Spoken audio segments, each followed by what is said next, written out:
Selamat pagi, selamat datang di Borobudur Marathon 2023 Power by Bank Jateng. Sebuah event lari yang ditunggu-tunggu baik oleh pelari nasional maupun pelari internasional. Borobudur Marathon tidak pernah berhenti membawa visi positif meski melalui beragam tantangan terutama di tengah keterbatasan saat pandemi 2 tahun lalu.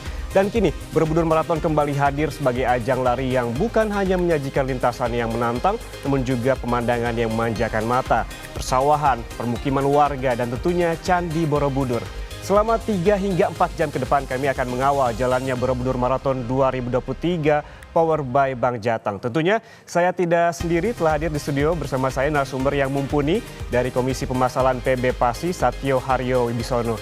Selamat pagi Bung Satyo. Selamat pagi Mbak Isan. Siap ya mengawal Borobudur Marathon 3 hingga 4 jam ke depan? Siap. Staminanya sudah kuat? Sudah kuat.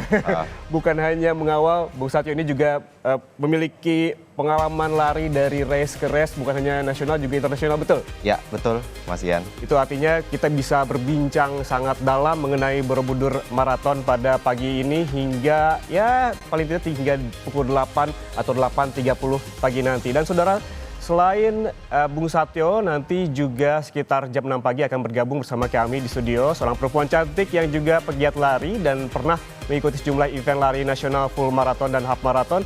Ada Wanda Dwi Utari Putri dan nanti akan hadir sekitar pukul 6 apabila tidak ada berhalangan. Bung Satyo, kita ke Borobudur Marathon 2023 Power by Bank Jateng. Ini ada kerjasama dengan PB Pasi begitu. Dari pandangan PB Pasi, Borobudur Marathon ini sudah konsisten sekali melaksanakan event lari paling tidak yang tercatat di tahun 2017 sudah ada visi dan misi yang jelas begitu. Pandangan dari PB Pasi seperti apa terhadap Borobudur Marathon?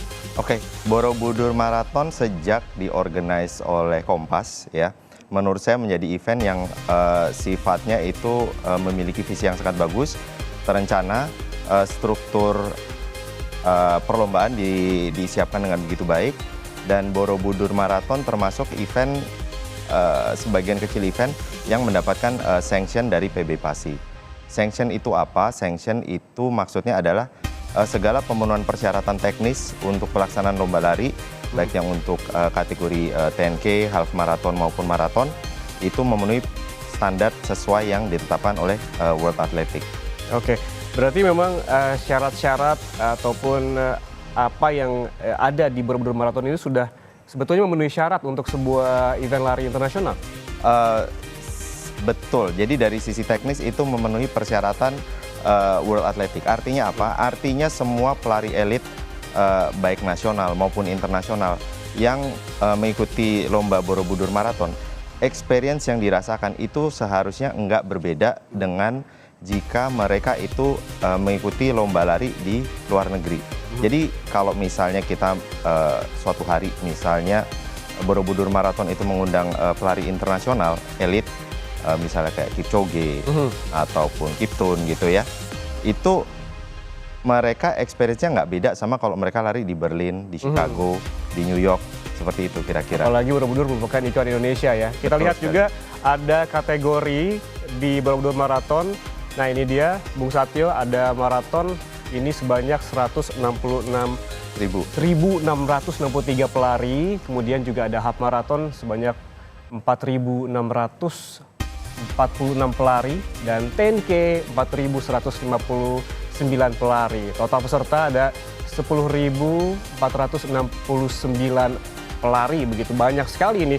Sebetulnya kalau kita lihat juga yang mendaftar ada sekitar 24.000 peserta, namun yang memang ada kuota begitu ya, ada batasnya karena memang dari lintasan dan juga idealnya seperti apa, ini yang dihadirkan ataupun yang ada di Borobudur Marathon 2023 Power by Bank Jateng. Dan total hadiah yang akan diterima nantinya ini ada sebesar 2.760 juta rupiah. Ini sebuah angka luar biasa dan juga sebuah pemicu semangat ya untuk lari. Karena memang berlari itu tidak hanya dilakukan pada hari H, tapi juga butuh latihan terutama untuk full marathon dan juga half marathon, termasuk juga 10K begitu ya. Betul. Bung Satyo. Ya, kalau kita ngeliat dari komposisi peserta pelari, jumlahnya tadi di total ada 10 ribuan ya.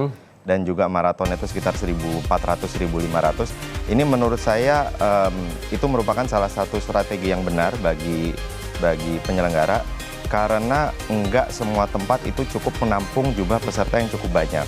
Kalau pesertanya kebanyakan, ya nanti malah orang nggak bisa berlari dengan aman dan nyaman, dan itu akhirnya memberikan efek negatif bagi orang yang udah menginvestasikan waktu 3 bulan, 4 bulan untuk latihan. Tapi pada saat lombanya itu nggak fun, itu akhirnya jadi rusak semuanya. Makanya dengan komposisi peserta yang dibatasin, itu merupakan salah satu bentuk upaya untuk memberikan event yang aman dan nyaman bagi pelari. Ya. Dan saya juga dengar ini kan sistemnya ballot ya. Jadi kalau ballot tuh juga memberikan kesan eksklusif tersendiri gitu. Jadi bukan asal jumlah pesertanya banyak, tapi juga kualitasnya terjaga. Kualitas yang harus diutamakan